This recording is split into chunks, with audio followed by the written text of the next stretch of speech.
বিসমিল্লাহির রহমানির রহিম। হ্যালো, আসসালামু আলাইকুম প্রিয় দর্শক, আশা করি ভালো আছেন। আজ আমি আপনাদের জন্য নিয়ে এসেছি বাঙালির জিভে জলানো একটি রেসিপি, সর্ষে ইলিশ। ইলিশ পছন্দ করে না এরকম বাঙালি খুঁজেই পাওয়া যাবে না। তো আমি খুব সহজ উপায়ে সর্ষে ইলিশটা রান্না করে আপনাদের জন্য দেখাচ্ছি। তো আমি আর কথা বাড়াচ্ছি না, সরাসরি রেসিপিতে চলে যাচ্ছি।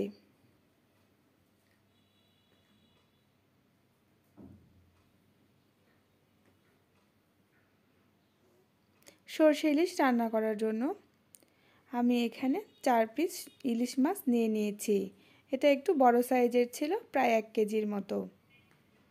চেষ্টা করবেন একটু বড় মাছ নেওয়ার জন্য, তাহলে সর্ষে ইলিশের টেস্টটা অথেন্টিকভাবে আপনি পেয়ে যাবেন।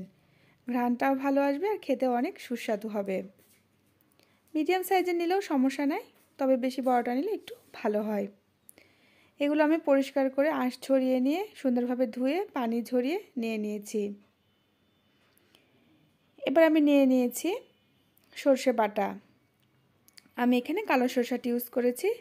সরিষা বাটার সময় একটু লবণ দিয়ে এটিকে ব্লেন্ডারে ব্লেন্ড করে নেবেন, তাহলে যে তিতা ভাবটা আছে ওটা থাকবে না।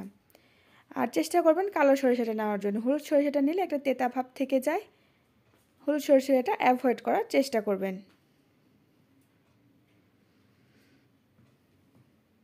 এবার আমি একটি প্যানে প্রায় 5 টেবিল চামচের মতো সরিষার তেল দিয়ে দিচ্ছি। যদি সরিষার ইলিশের অথেন্টিক স্বাদ আপনি পেতে চান, অবশ্যই সরিষার তেল ইউজ করতে হবে। এর মধ্যে আমি দিয়ে দিচ্ছি প্রায় 1/3 কাপ পেঁয়াজ কুচি। আপনি চাইলে পেঁয়াজের পেস্টটাও ইউজ করতে পারেন, কোনো প্রবলেম হবে না। তো আমি পেঁয়াজ কুচিটাকে একটু ব্রাউন করে ভেজে নেব।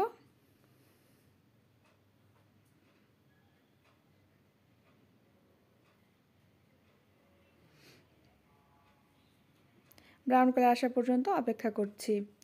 এই যে আমার পেঁয়াজের খুব সুন্দর ব্রাউন কালার চলে এসেছে। এর মধ্যে আমি 1/2 কাপ পানি দিয়ে দিচ্ছি।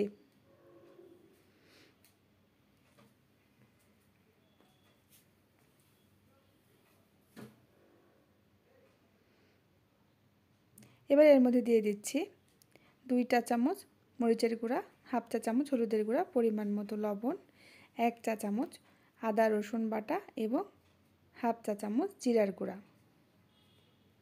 এবার এই শুকনো ইনগ্রেডিয়েন্টসগুলো আমি প্যানে দিয়ে দিচ্ছি, দিয়ে নেড়েচেড়ে ভালোভাবে মিশিয়ে নিচ্ছি।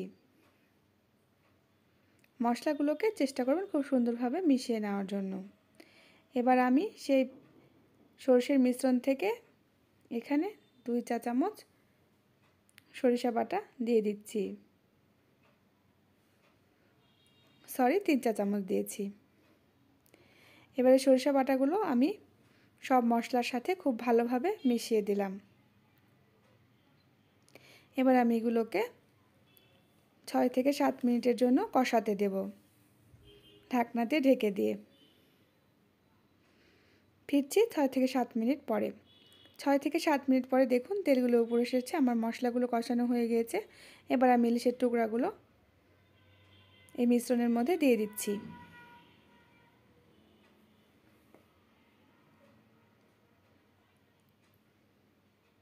এবার আমি মাছগুলোকে একটু উল্টিয়ে দিচ্ছি। চেষ্টা করবেন একটু সাবধানে মাছগুলোকে উল্টে দেওয়ার জন্য, কারণ ইলিশ মাছ এমনিতে অনেক নরম হয়ে থাকে, তাই একটু সাবধানে এটিকে উল্টিয়ে দেওয়ার চেষ্টা করবেন।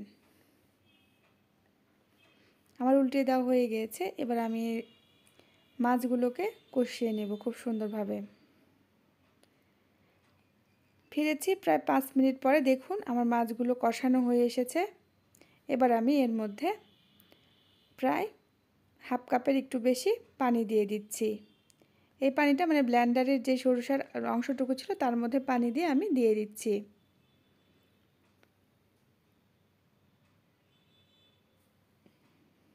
এবার আমি আবারও নেড়ে চেড়ে দিচ্ছি খুব সুন্দরভাবে এবং খুব সাবধানে, দিয়ে আমি এটাকে ঢেকে দিচ্ছি। এবার আমি একটু চুলার আঁচটা একটু বাড়াবো। এই যে আমি ঝোল দিয়ে দিয়েছি। ঝোল থেকে আর একটু পানি কমবে, তারপরই আমার সরষে ইলিশটা হয়ে যাবে। সরষে ইলিশ রান্না করাটা খুব বেশি কঠিন কিছু না, খুব ইজি একটা রেসিপি।